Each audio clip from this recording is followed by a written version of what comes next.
Hello, welcome to today's Take 5. We are continuing to look at the eyewitness account, the gospel account in Mark. We're in chapter 2 today. We're going to be looking at the first 6 chapters together over the next couple of days. But in chapter 2, I just want to point out some verses to you that really stood out to me. And it's about the fact that these religious leaders, they cared more about rules than they did about people, and it crippled them. And Jesus spoke straight into it. We're going to look at these verses. In verse 24, it says, the Pharisees said to him, look, why are they doing what is unlawful on the Sabbath? They couldn't get their religious heads around the fact that they were that there was a crossover between what was lawful at that time in following the Sabbath and actually connecting, relating to people.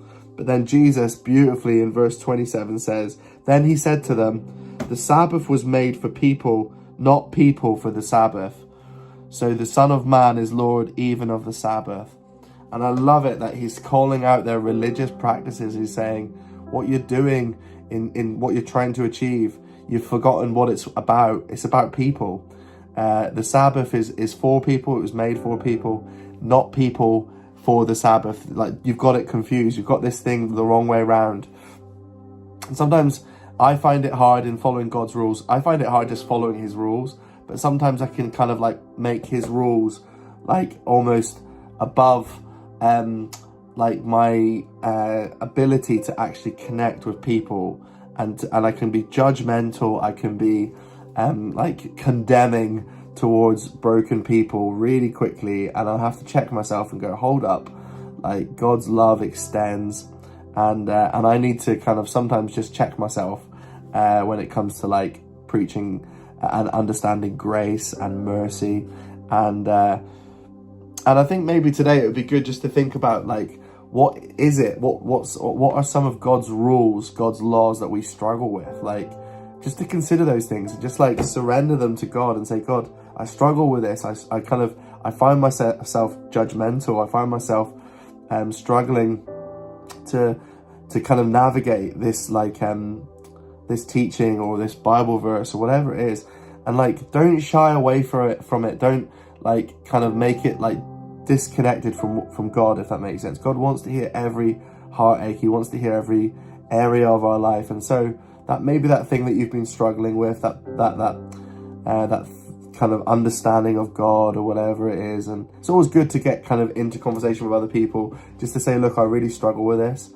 I'm struggling to kind of wrestle this through. I feel like I'm being judgmental, but I don't know what that, small groups are a great environment to do that. But I'd love you to highlight some of those things today. What are some of those practices, those teachings of Jesus that we struggle with the most? Just commit it to him today and say, God, I'd give this to you. I want to honor you. I want to understand that I'm created to worship you. And the Sabbath wasn't created to kind of just be restricted, but it was created for people, and people weren't created vice versa, the other way around.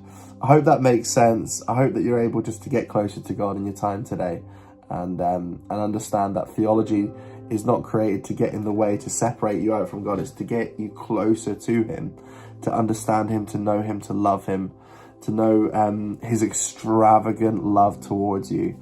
Don't let theology become a barrier. I've seen so many religious people put up these barriers because they have these beliefs that are actually preventing them from getting to that closeness to God.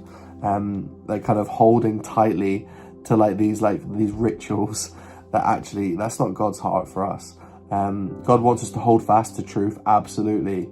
But if we make it so much so that it becomes religion over relationship, we've lost something of the gospel message of Jesus. So hopefully that provokes you. If you disagree with me, feel free to type in the comments. Would love to hear why. Stay blessed. See you tomorrow.